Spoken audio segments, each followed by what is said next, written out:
The single best exercise to increase your pulling strength as a beginner starting calisthenics is this horizontal row.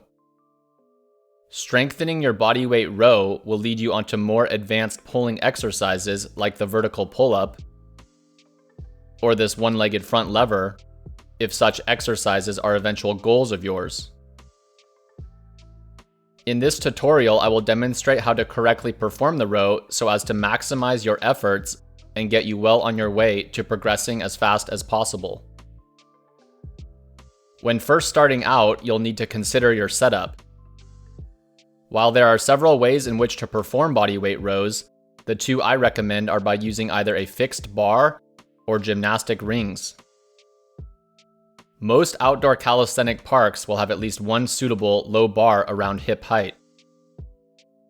If you will be rowing in an indoor gym, the bar on the Smith machine is a worthy option as it is height adjustable. I personally enjoy performing the row using gymnastic rings, as in addition to being height adjustable, the straps can be attached to various objects in numerous ways, allowing you to row in a range of environments. Don't worry too much about with which you start, as you can always switch between the two. If you'll be using gym rings, hang the ring straps about shoulder width distance apart and adjust the height of the rings at or around hip height. Rowing with proper form is vital for long-term progress. Going through the motion without clear understanding of the movement mechanics will only hinder your strength adaptation, ultimately limiting your rate of progress. I recommend learning the row at an easier progression to ensure that you are gaining proficiency in the correct movement pattern before attempting a more difficult progression. Correct form is when we maintain a straight body line throughout the entirety of the movement. As we pull, our arms should track close to our sides as we drive our elbows back behind us. If you can imagine looking at yourself from the side, your body should be in a perfectly straight line from feet to head.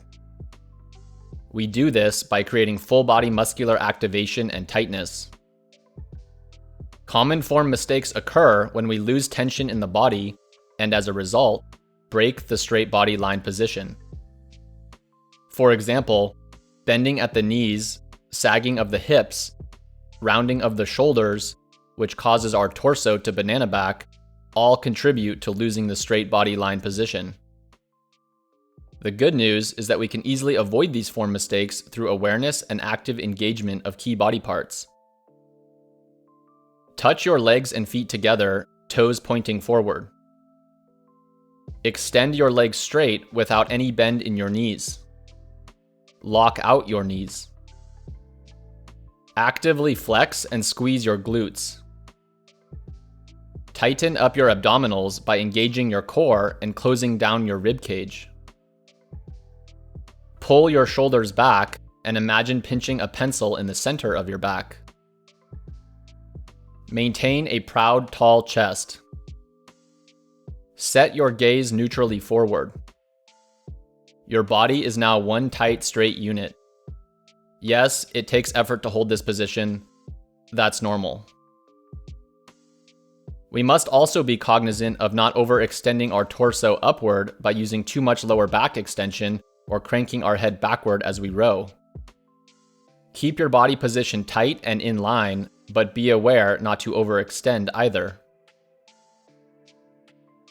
The last common form mistake occurs when we flare out our arms and elbows as we pull ourselves upward. Doing so will insufficiently target the intended pulling musculature.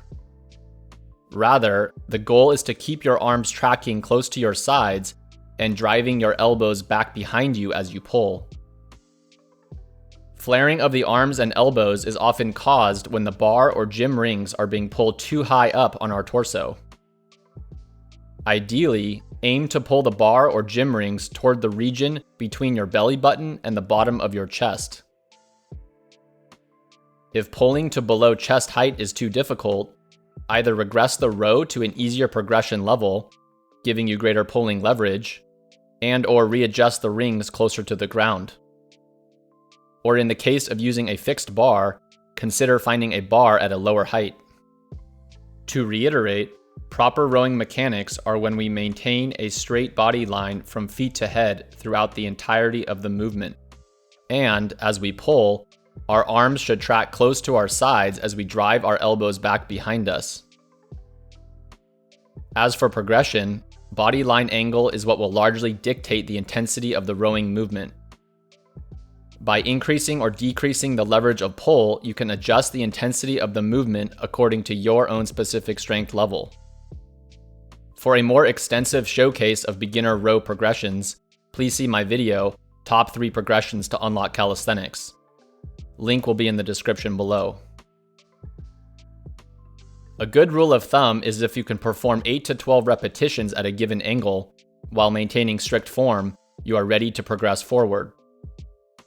On the other hand, if you are unable to perform 1 to 2 repetitions at a given angle while maintaining strict form, consider regression. The goal as a beginner is to challenge yourself but not overestimate yourself. The last repetition of the set should require serious effort, but not be so difficult that in order to complete the repetition, you had to break form. As soon as form breaks, the set is over. Fitness is all about quality repetitions over quantity. Challenge yourself, but remember to do what's within your means. If you have any questions or feedback, please don't hesitate to leave me a comment below. Thank you for watching, and I really appreciate your support.